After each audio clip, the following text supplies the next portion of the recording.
quiero empezar diciendo lo siguiente, y lo que voy a decir, espero que nadie se ofenda, ni tampoco es con una intención de criticar. Pero en la mayoría de las iglesias en general en el mundo, y no solamente en nuestro país, el mensaje que se predica es de pura bendición. De pura bendición ¿verdad? Todo es lo mejor del mundo y nada malo le va a pasar, es pura bendición, donde todo va a salir bien, y Dios quiere bendecirte. Y el mensaje es esperar a que el Señor venga para que podamos ir a la presencia de Dios y patinar en las calles de oro. Y ese tipo de cosas, ¿verdad? Y bueno, alguna de estas cosas es cierto, porque sí Dios quiere bendecirte y sí todo va a salir bien, claro que sí. Pero el problema con ese mensaje es que omiten la parte donde hay que pagar un precio. Y entonces se enseña que sí, Dios, claro que sí, yo sé que Dios quiere bendecirnos, pero se omite la parte donde hay que pagar un precio. Otras veces se ha enseñado que lo único gratis en el reino de Dios es la salvación. Todo lo demás hay que pagar un precio. Para lograr la bendición de Dios debemos morir a nosotros mismos y obedecer su palabra.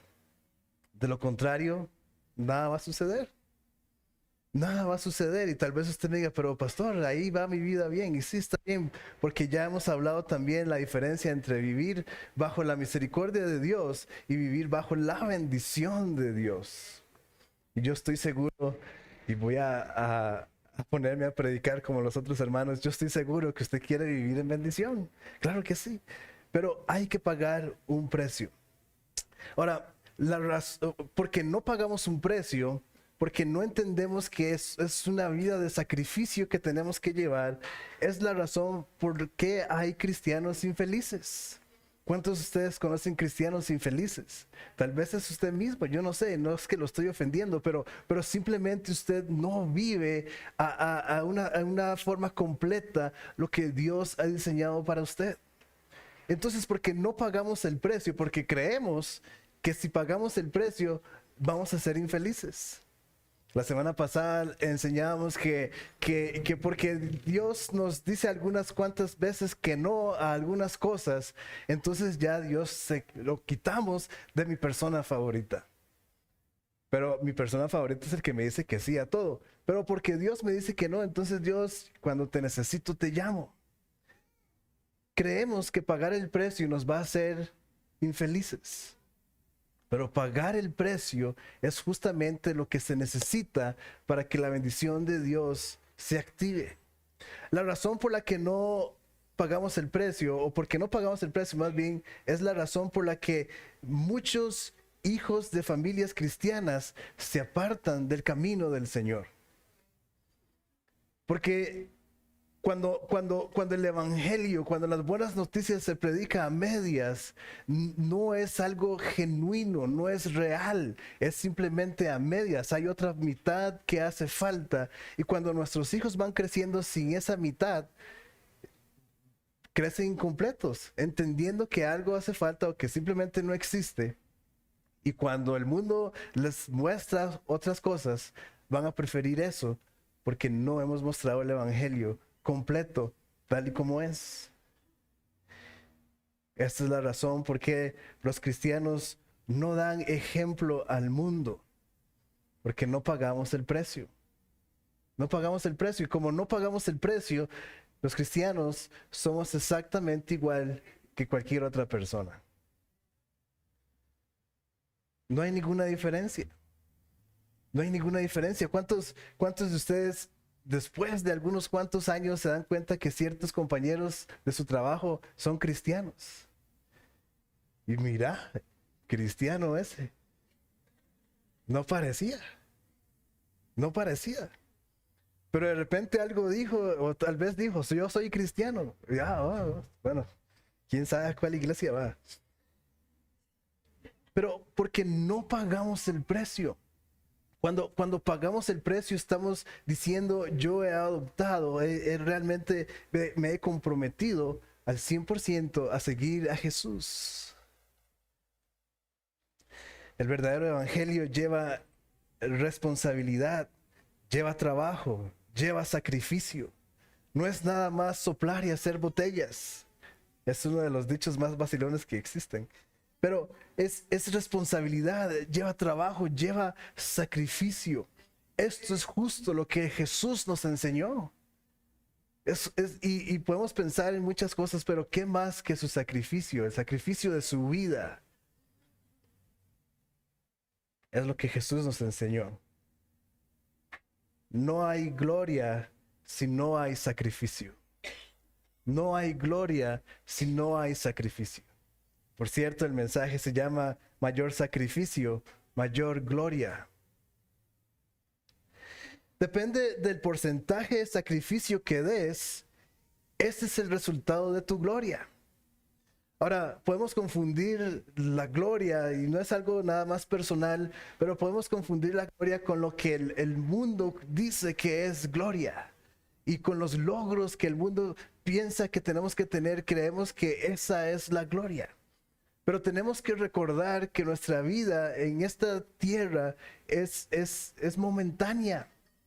Se va a acabar. Y no podemos vivir de glorias naturales, de glorias físicas, porque eso se va a acabar. Nuestro sacrificio, claro que sí va a traer bendición a esta tierra, claro que sí va a traer bendición a nuestra vida aquí en la tierra, pero nuestro sacrificio es una siembra para nuestra gloria eterna. No podemos pensar o quedarnos pensando que esta vida que estamos aquí, estos 80 años o 150 años que voy a vivir yo, va es suficiente o es todo, sino que hay más allá. Y nuestro sacrificio aquí muchas veces, ¿cuánto sacrificio estamos teniendo? Ahora, Dios no te envió a este mundo solo para que tengas una rutina aburrida que el sistema dicta. Ahora, pongámonos a meditar un momento. Y piense en su rutina diaria. Levantarse, ir a trabajar, bueno, levantarse, bañarse, etc. ¿Cuántos viajan en bus al trabajo? Y qué pereza esperar el bus, ¿cierto o no? Y quizás con frío, porque se tiene que levantar temprano. ¿Cuántos no les gusta el bus? Porque todo el mundo tiene la colonia recién puesta, ¿verdad? Y hay como 100 fragancias. Es como que el bus es Fraiche, ¿verdad? La tienda Fraiche. Usted tiene que ir escogiendo. Y todo este tipo de cosas. Ahora usted llega al trabajo y hace la rutina, después tiene que volverse al trabajo y otra vez en bus. Y está peor todavía porque ya las colonias están vencidas, ¿verdad? De todo el día, entonces ya no huele tan rico como al principio. Y una y otra vez, y una y otra vez. Dios no te envió a este mundo solo para que tengas una rutina constante, aburrida que el mundo dicta, sino para que disfrutes la vida, para disfrutar la vida. Ahora, nosotros mismos somos los que nos complicamos la vida. Yo aprendí esta lección cuando tenía unos 20, 21 años y yo dije, soy yo mismo que me complico. La vida es fácil, es sencilla, pero soy yo mismo que me la complico. Porque claro que sí, hay dificultades a nuestro alrededor, pero muchas veces nos encontramos en esas dificultades por nuestras decisiones. Y entonces no disfrutamos la vida, no logramos recibir de una forma completa lo que Dios ha diseñado para nosotros, porque somos muy cabezones y tomamos decisiones que creemos porque es lo que el mundo nos dijo que teníamos que hacer. Es lo que el mundo nos dijo que teníamos que hacer. Es lo que en la universidad me enseñaron, es lo que en el colegio me enseñaron, es lo que mis papás me enseñaron y me dijeron, usted tiene que estudiar y tiene que tener una carrera universitaria y si no, usted no es nadie. Me acuerdo hace unos años atrás cuando mis primos y yo teníamos una banda de música y entonces, según nosotros, no necesariamente, pero de alguna forma estábamos tan convencidos y dijimos, vamos a dedicarnos a la música. Pero la gente nos decía, ustedes se van a morir de hambre.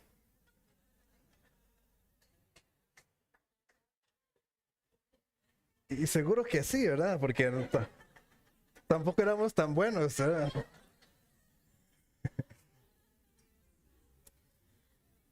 Pero, pero, pero ¿por qué no? Si Dios me diseñó como músico, ¿por qué no puedo llegar a vivir de la música? Si ese es el diseño de Dios para mi vida, no me voy a morir de hambre.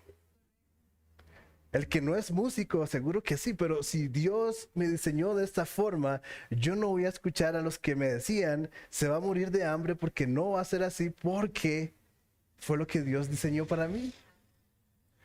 Y de esa forma disfruto la vida. Porque el músico, por escuchar esas palabras, fue a estudiar ingeniería. O quién sabe ni qué cosas.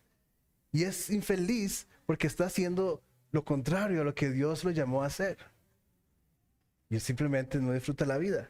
Porque el mensaje completo del Evangelio lleva sacrificio. Lleva sacrificio. Y voy a sacrificar lo que el mundo me dice y voy a obedecer la voz de Dios. Y voy a poder disfrutar la vida. Creemos muchas veces que lo que vivimos, la rutina y lo que el mundo ofrece es todo lo que hay. Pero no es así, hermanos. Hay más. Hay más todavía. Creemos que es tan limitado. ¿Cuántos de ustedes han crecido pensando que hasta donde usted llegó, eso es todo? Ya me gradué de la universidad. Y bueno, por casualidad conseguí un trabajo en lo que me gradué. Y ya, eso es todo. Creemos que no hay posibilidad de que haya más. O quizás usted ni siquiera pudo ir a la universidad, pero bueno, como no fui a la universidad, hasta aquí me alcanzó. Hasta aquí llegué. Creemos que no hay posibilidades de más. Y ahora no estoy hablando nada más de logros naturales y físicos y que podamos tener mucho dinero o no, sino que estar completos, satisfechos con nuestra vida, disfrutando lo que Dios nos ha dado. Hay más todavía, hay más satisfacción todavía, hay más de donde sea que tú hayas llegado, hay más todavía. Creemos que hemos llegado a un tope, a un límite, pero hay más, porque el diseño de Dios es tan extenso para tu vida que hay más. Hay más. Y claro que sí, si Dios te llamó a lo que estás haciendo, gloria a Dios, pero hay más aún en eso en lo que estás haciendo. Hay más. Cuando empezamos a buscar qué es eso que Dios tiene para mí, se empiezan a abrir oportunidades y todo lo que tengamos en esta vida, o lo que quizás creemos que ya no nos hace tan felices, va a quitarse el valor y vamos a tener más valor de lo que Dios quiere darnos. Van a empezar a abrirse oportunidades y vamos a empezar a tener una vida fuera de este mundo. ¿Cuántos quieren tener una vida fuera de este mundo? La vida que realmente el Señor diseñó para tu vida. La vida que Dios sueña para ti. Pero para eso debemos movernos. No podemos quedarnos estancados. No podemos quedarnos en donde sea que ya hayamos llegado. No podemos llegar hasta ahí. Hay que movernos. No podemos estar estancados. El reino de Dios, Dios empieza a dar cuando nos empezamos a mover. Cuando estamos estancados, nos ponemos malos, nos pudrimos. ¿Cuántos han dejado un agua estancada por un buen rato? De repente el recipiente se empieza a poner verde, después el agua se empieza a poner verde, luego empieza a oler feo. Y luego tenemos dengue. Y quién sabe al chikungunya, ¿verdad?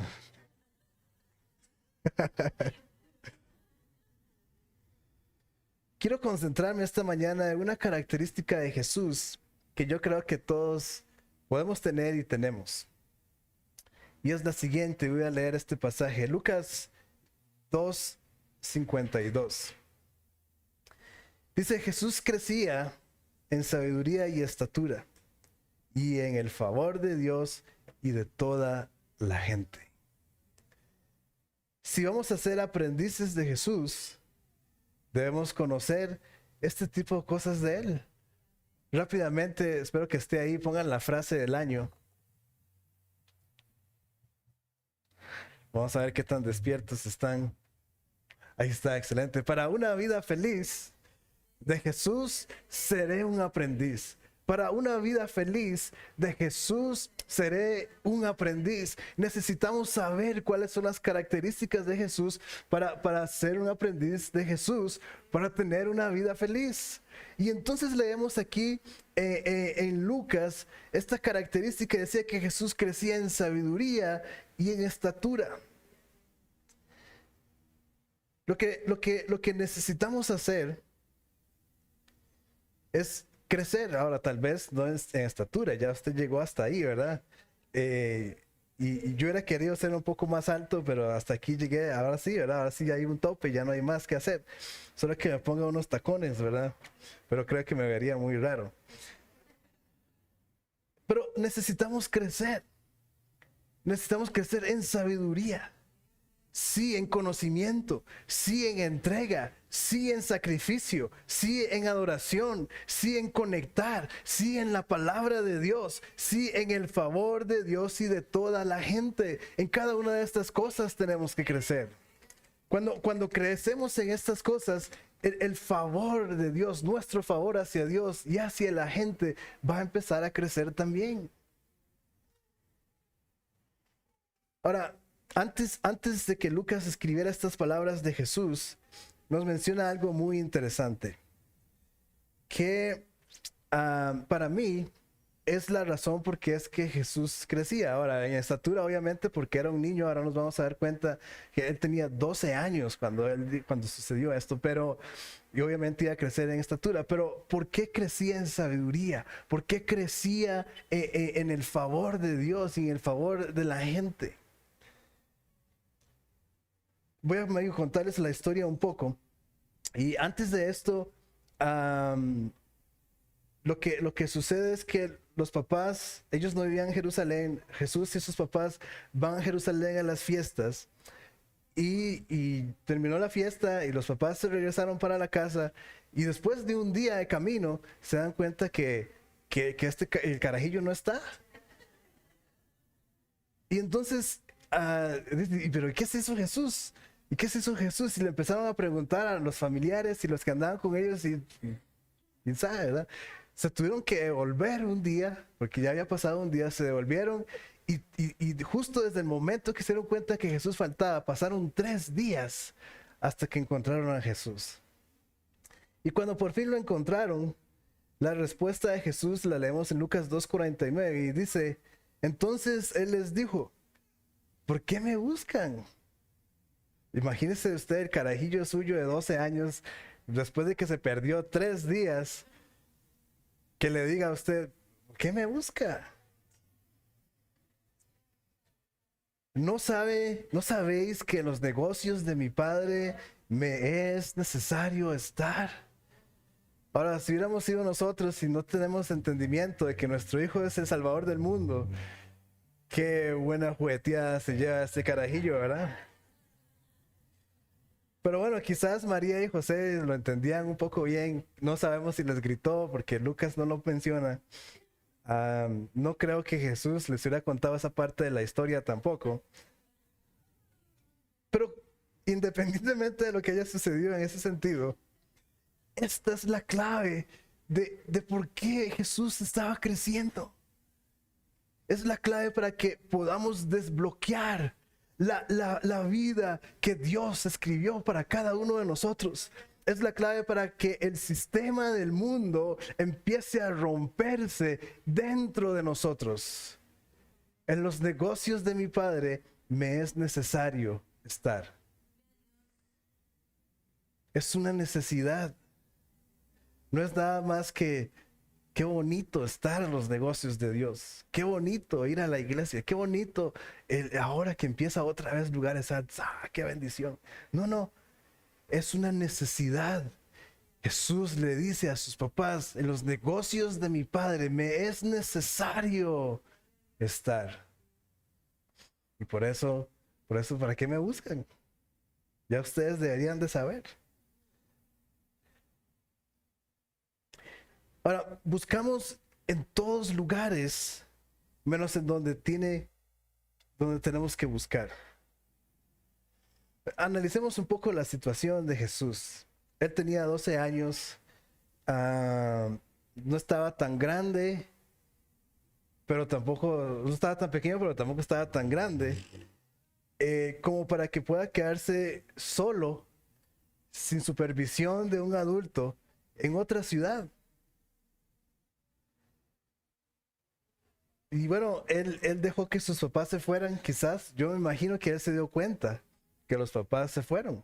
Él sabía que las fiestas habían terminado y él sabía, me imagino que él escuchó el itinerario de María, ¿verdad?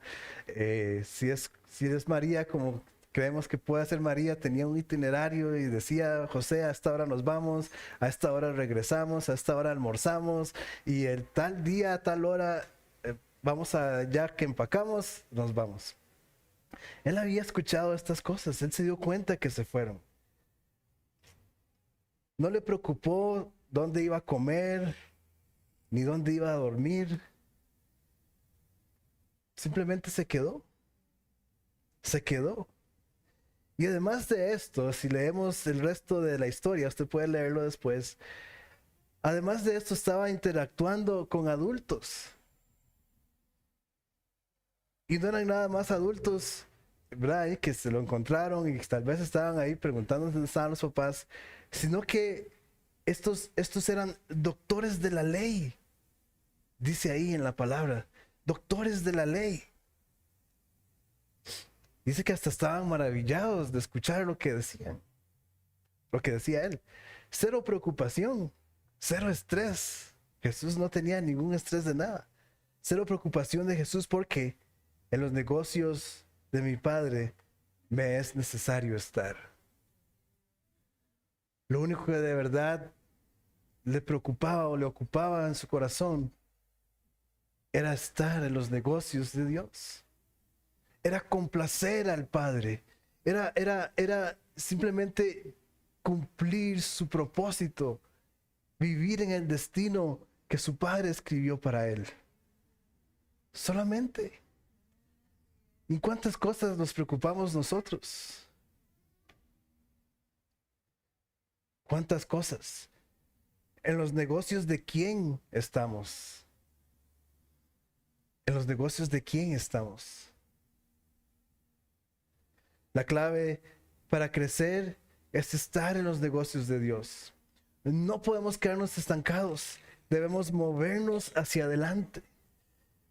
Para solo tener a Jesús en nuestro corazón no es suficiente para experimentar todo. No es suficiente. Jesús en nuestro corazón es apenas la llave de la puerta a la casa. Pero adentro de la casa, que por cierto es muy grande, hay cualquier cantidad de cosas que son nuestras. Pero si nos limitamos a que, ya Jesús entró a mi corazón y ya no es suficiente para experimentarlo todo. Si es suficiente para ir al cielo, claro que sí, claro que sí. Pero hay más reservado para cada uno de nosotros. Si hay más de lo que conocemos aquí en la tierra. Inclusive hay más de lo que conocemos todo acerca del cristianismo. Hay más de lo que ofrece el mundo. Quizás estoy sonando como loco, pero es porque lo he experimentado y sé que es verdad. Sé que es verdad, sé que hay más. sé que hay más, sé que he podido experimentar, donde creo que ya lo hemos llegado a cumplir todo, pero también he experimentado donde se desbloquea ese techo, esa pared, lo que sea que queramos llamarlo, y empieza a fluir la bendición de Dios, y empieza a fluir el propósito de Dios para mi vida. Y mi anhelo, mi oración es que cada uno de ustedes pueda ver el tope, pero a la vez pueda romperlo, buscando lo que Dios tiene para usted, y se empiece a caer todo lo que está ahí arriba que Dios diseñó para su vida. Es necesario, hermanos, que podamos empezar a vivir de esta forma. Es necesario que usted empiece deje de pensar que hasta ahí llegó todo.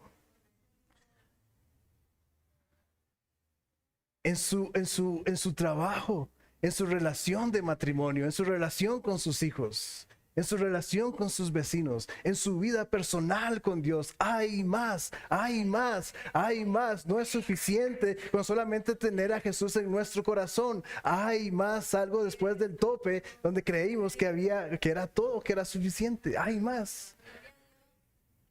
Debemos primero entender y creer que hay más. Espíritu Santo, danos revelación para poder entender, pero también creer que sí hay más. No es una charla motivacional, de verdad, hermanos, hay más reservado para su vida. Hay que entender y creer que hay más. Y si es necesario, diga, quiero entender y quiero creer que hay más. Señor, yo quiero entender y quiero creer que hay más. Lo otro que tenemos que hacer es buscarlo. Hay que buscarlo, porque no es suficiente con creerlo. Eso no es suficiente. Claro que sí, hay más y lo creo, pero hay que buscarlo, hay que moverse. No nos podemos quedar estancados porque nos vamos a podrir. Hay que buscarlo, hay que moverse. Y número 3, caminar o vivir en eso que ya hemos encontrado. Porque lo podemos obtener, pero si no lo usamos, tampoco va a servir de nada. Hay que entonces caminar y vivir en lo que ya hemos encontrado, porque lo estamos buscando. Y el Señor, cuando de repente desbloquea algo, tómelo y viva eso, experimente eso, camine en eso. Simplemente ya eso es su nueva vida. Y hay más, y hay más. Siga buscando, siga desbloqueando, siga viviendo, siga encontrando lo que Dios tiene para su vida. Efesios 4:15 dice, más bien, al vivir la verdad con amor, creceremos hasta ser en todo como aquel que es la cabeza, es decir, Cristo. Creceremos hasta ser en todo como aquel que es la cabeza, Cristo. Y aquí encontramos otra clave para vivir la verdad. La verdad es Cristo. La verdad es Cristo. Y si vivimos como Cristo, vamos a crecer y vamos a ser más como Cristo. Suena un poco redundante, pero es que tiene que funcionar así. Si yo vivo como Jesús, si yo vivo como Cristo, vamos a crecer y vamos a ser más como Cristo. Que últimamente esa es la meta. Esa es nuestra meta, llegar a ser como Jesús. Es matemática simple, no tenemos que trabajar en la NASA para entender estas cosas. Hermanos, esta mañana escuchen la voz de Dios para ustedes. El Señor dice, tengo muchas cosas en espera para ti. Búscame, pregúntame cuáles son. Vive como yo te he enseñado y las recibirás. Tengo muchas cosas en espera para ti.